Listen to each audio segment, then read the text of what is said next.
नमस्कार किसान भाइयों और बहनों, आज के इस वीडियो में आप सभी का स्वागत है। दोस्तों, फर्टिलाइजर के दाम यानी कि केमिकल फर्टिलाइजर के दाम आसमान छू रहे हैं और वहीं पे आपके जैविक खाद के जो दाम है उसी के बराबरी में आपके अभी केमिकल फर्टिलाइजर के दाम आ चुके हैं, लगभग तो आ चुके हैं। तो ऐसे में आपके मन में एक सवाल उठता होगा कि भाई अभी हम केमिकल फर्टिलाइजर का इस्तेमाल करें या फिर जैविक खाद का इस्तेमाल करें। तो जैविक खाद में ही एक आपका खली का भी एक प्रकार आता है, तो जो कि एक सबसे तेज गति से केमिकल फर्टिलाइजर की तुलना में सबसे तेज गति से रिजल्ट दिखाने वाला एक खाद का प्रकार है। तो खली के बारे में आज के इस वीडियो में हम संपूर्ण जानकारी तो जानने ही वाले हैं, लेकिन उसी के साथ साथ आज की खास बात में ये जानेंगे कि भाई केमिकल फर्टिलाइजर की तुलना में आपकी ये जैविक खाद कितनी इफेक्टिव है, कितना आप इसका इस्तेमाल कर सकते हैं। ये सब आपको कैलकुलेशन अच्छे तरीके से आज के खास बात में आपको समझा देंगे।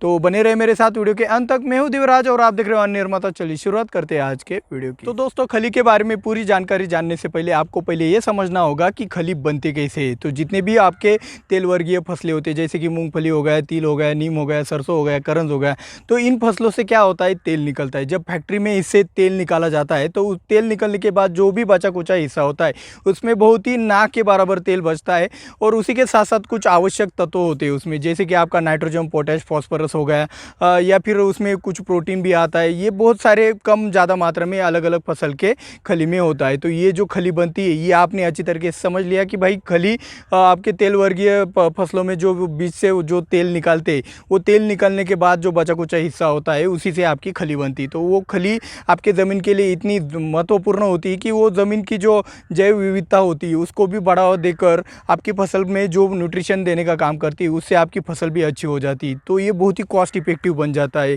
तो ये जो खली है ये जैविक खेती में भी ज़्यादा इस्तेमाल किया जाता है। तो अभी वक्त भी आ गया है कि अभी केमिकल फर्टिलाइज़र के दाम भी बढ़ रहे हैं और आपका खली का भी दाम लगभग एक समान हो रहा है। देखो भाई, अभी मैं परसेंटेज में आपको बताऊंगा तो परसेंटेज भी अभी सिमिलर होने लगे। तो आप ही एक चॉइस कीजिएगा कि आपको खली का इस्तेमाल करना है या फिर केमिकल फर्टिलाइज़र का। लगभग दोनों एक समान अभी हो चुके हैं। तो आप अपने तरीके से भी इस्तेमाल, मतलब ये पूरा वीडियो देखने के बाद आपको ही समझ आ जाएगा कि कहाँ पे आपको खली का इस्तेमाल करना है और कहाँ पे आपको केमिकल फर्टिलाइज़र का इस्तेमाल करना है। दोस्तों, मार्केट में कई सारी तेल वर्गीय फसलों की खली मिलती है, तो उसमें से हम कुछ दो चार खली के उदाहरण यहाँ पे आपको देंगे। जैसे कि अभी हम अभ्यास करने के लिए मूंगफली की खली लेने वाले, तिल की खली लेने वाले, नीम की खली लेने वाले, सरसों की खली लेने वाले और करंज की खली लेने वाले। तो ये जो खली लेने वाले, इसमें NPK का रेशो कितना है इसके बारे में अभी हम आपको बताते हैं। तो मूँगफली में आप देखेंगे तो सब खली के तुलना में, मतलब जितने भी मार्केट में खली है उसमें उन सब के तुलना में मूंगफली की खली में सबसे ज़्यादा नाइट्रोजन आता है, जो कि आता है 7.3%। और उसी के साथ साथ मूंगफली की खली में आपका फॉस्फोरस 1.5% आता है और उसी के साथ साथ आपके मूंगफली की खली में पोटैश आता है 1.33%।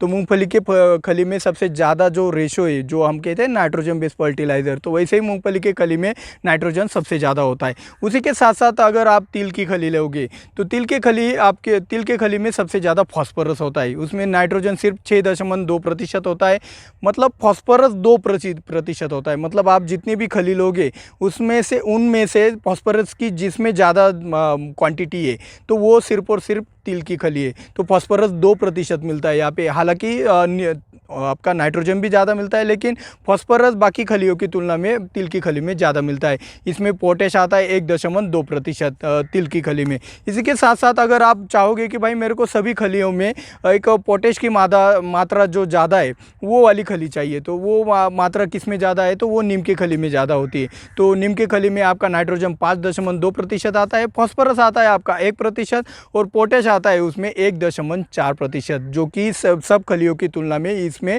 सबसे ज़्यादा पोटैश की मात्रा आ जाती है।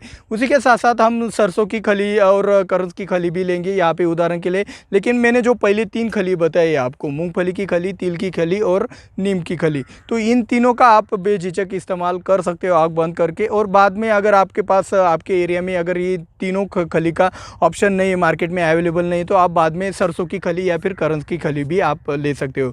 तो भाई सरसों की खली में आपका नाइट्रोजन 5.2% आता है, फॉस्फोरस आता है 1% और पोटेश आता है 1.2%। और करंस की खली में आपका नाइट्रोजन आता है 3.9%, फॉस्फोरस आता है 0.9% और पोटेश आता है 1.2%। तो ये जो हमने खलियाँ देख ली, तो उस खली में कौन कौन सा NPK, मतलब आपको भी पता होना चाहिए कि भाई किस खली में सबसे ज़्यादा नाइट्रोजन मिलता है खलियों की तुलना में, किस खली में ज़्यादा से ज़्यादा फॉस्फोरस मिलता है और किस खली में आपको ज़्यादा से ज़्यादा पोटेश मिलता है। तो दोस्तों खली में जो भी NPK का रेशो आता है वो जानने के बाद आपका अगला सवाल होगा कि भाई इसका इस्तेमाल कैसे करना है, आपके फसलों में आप इसका इस्तेमाल कैसे कर सकते हो। तो ये इस सवाल का जवाब बहुत ही आसान है। जो भी आपके ब्रॉडकास्टिंग वाले फर्टिलाइज़र होते हैं, 10-26-26 हो गया, 18-46 हो गया, 12-32-16 हो गए, तो ये जो दानेदार वाली जो खाद होती है उसमें क्या करना है, खली के आपको एक बहुत सारे बारीक बारीक टुकड़े कर लेने। जितना आप पाउडर बना सकते हो उसका पाउडर अपने अपने जुगाड़ से करा सकते हो। आप ट्रैक्टर का जो टायर है वो भी घुमा सकते हो या फिर किसी और तरीके से भी आप खली की एक बारीक पाउडर भी बना सकते हो। तो वो पाउडर आपको क्या करनी है, आपके 10-26-26, 18-46, 12-32-16 जो भी आप खाद डालने वाले हो उसके साथ आपको मिक्स करके भी आप आपके खेत में छिड़काव कर सकते हो, जिससे आपको उन केमिकल फर्टिलाइज़र के साथ साथ आपको इस ऑर्गेनिक खाद का भी बहुत ही अच्छे से रिजल्ट मिल जाएगा। मैं तो कहता हूँ भाई इस ऑर्गेनिक खाद के कारण आपको केमिकल फर्टिलाइज़र के रिजल्ट और भी ज़्यादा मिल जाएंगे। और उसी के साथ साथ अगर आप इसका इस्तेमाल मत सिर्फ आप कहोगे कि भाई नहीं मेरे को केमिकल फर्टिलाइज़र ही इस्तेमाल नहीं करना है तो मैं कैसे करूँ, तो आप स्लरी का भी इस्तेमाल कर सकते हो। स्लरी आपको पता है गोबर की खाद मिलाई जाती है, उसमें कुछ माइक्रोन्यूट्रिएंट या फिर कुछ बैक्टीरिया या फिर कुछ अच्छे वाले फंगस होते हैं, माइकोराइजा जैसे आपका ट्राइकोडर्मा जैसे। तो उसकी जो जब आप स्लरी बनाते हो तो उस स्लरी में आप गुड़ या फिर गुड़ के साथ साथ इस खली का भी इस्तेमाल कर सकते हो, जिससे आपके इस स्लरी का रिज़ल्ट और भी ज़्यादा बढ़ सके। या फिर आप कहोगे कि भाई स्लरी बनाने में तो बहुत वक्त लगता है और उसको डालने में भी ज़्यादा मेहनत लगता है, तो हमें कोई अच्छा तरीका बताओ जिससे हम लिक्विड फर्टिलाइज़र की तरह मतलब अब बहुत ही आसानी से खली का इस्तेमाल हमारी फसलों में कर सके। तो ऐसे में आपको क्या करना है, खली को 200 से ज़्यादा पानी में, यानी कि आप कम से कम आपको 200 लीटर पानी लेना है। 5-10 किलो खली आपको उस 200 लीटर पानी में आपको 1 से 2 दिनों तक भी आप भिगो कर रख सकते हो। अगर आपको आपके जो भी आपके पास पशुधन है उनको अगर खिलाना हो तो आपको क्या करना है, सिर्फ एक ही दिन भिगो के रखना है। और एक दिन भिगोने के बाद आपको क्या करना है, ऊपर का जितना भी पानी है वो आपको एक कपड़े से फिल्टर करके आप 1-2 बार फिल्टर करके अच्छे से बाजू में निकाल लेना है।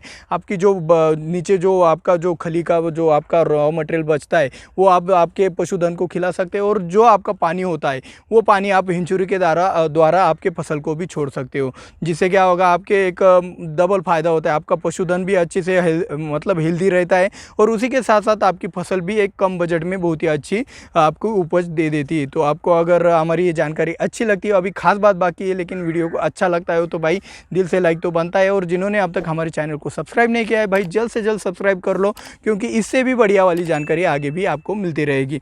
और आप अगर दिल से सपोर्ट करना चाहते हो तो भाई दबा के शेयर भी आप कर सकते हो। तो दोस्तों आज की खास बात में हम खली का जब आप एप्लीकेशन करते हो आपके ज़मीन में, तो बहुत सारे किसानों को पता होगा कि उसमें एक सफ़ेद रंग का एक इल्ली तैयार हो जाती है। तो वो जो सफ़ेद रंग की जो इल्ली तैयार हो जाती है वो एक बहुत ही अच्छी वाली होती है, जो कि आपके ज़मीन में जैसे कि आपके केचुए होते हैं जो आपका मिट्टी खाकर अच्छे से ऑर्गेनिक वाला मैटर पीछे से निकालता है और वो आपकी ज़मीन के लिए और आपकी फसल के लिए अच्छा होता है।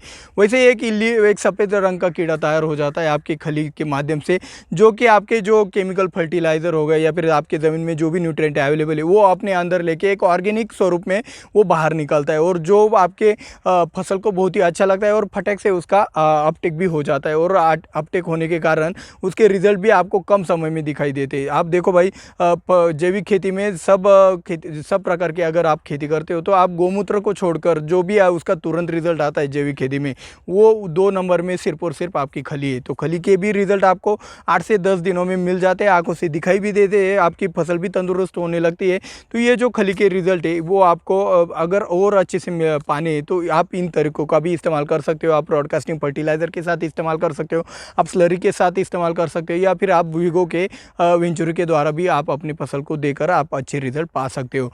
और रही बात मैंने आपको वीडियो की शुरुआती में बताया था कि भाई फर्टिलाइज़र कॉस्ट और जो बड़ी है हमारी फसलों में, तो वो फर्टिलाइज़र कॉस्ट अभी कम तो हम नहीं कर सकते और जो हमारा मुनाफा है वो भी कम हो रहा है क्योंकि अभी कॉस्टिंग बढ़ रही। तो वैसे भी आपके फर्टिलाइज़र की कॉस्टिंग बढ़ चुकी। तो अभी हमें थोड़ा थोड़ा केमिकल खाद को कम कर कर उसके साथ साथ मतलब आप 2 बोरी डीएपी डालते होंगे, तो अभी आपको क्या करना है, 1 बोरी डीएपी को निकाल के उसी के साथ साथ आपको खली का इस्तेमाल करना है। आप ऐसे धीरे धीरे करके एक एक बोरी को निकालते जाओगे तो आपको और भी ज़्यादा रिजल्ट मिलेगा। ऊपर से अगर आपकी आप लिक्विड फर्टिलाइज़र इस्तेमाल करते होंगे तो एक 4,000 रुपये या फिर 3,000 रुपये के करीब करीब आपको लिक्विड फर्टिलाइज़र मिल जाता है, जो कि सिर्फ आपको 25 किलो मिलता है। और उसी के दाम में आपको एक 50 किलो की बोरी अगर आसानी से मिल जाती है खली की। तो देखो भाई, आपको क्या पसंद लगता है, क्या पसंद नहीं लगता है। कुछ कुछ खली तो आपको 2 गुना मिल जाएगी, मतलब 100 किलो तक मिल जाती है एक लिक्विड फर्टिलाइज़र के दाम में। तो आपको क्या लगता है इस विषय पर मेरे को कमेंट में ज़रूर ना, जिससे क्या होगा, मैं आगे भी आपको इससे बढ़िया वाली जानकारी आप जैविक खेती के बारे में और केमिकल फर्टिलाइज़र को एक कन्वर्ट करने के लिए आपके लिए बनाता रहूँगा। तो इसके लिए आपका रिस्पॉन्स होना चाहिए अच्छा। तो इस वीडियो के लाइक के टारगेट रखते हैं हम 5,000। अगर आप करा देते हो तो मैं और भी ज़्यादा मोटिवेट होके आपके लिए जैविक खेती के बारे में और भी ज़्यादा वीडियो बनाते रहूँगा। तो मिलते हैं अगले वीडियो में। जय जवान जय किसान।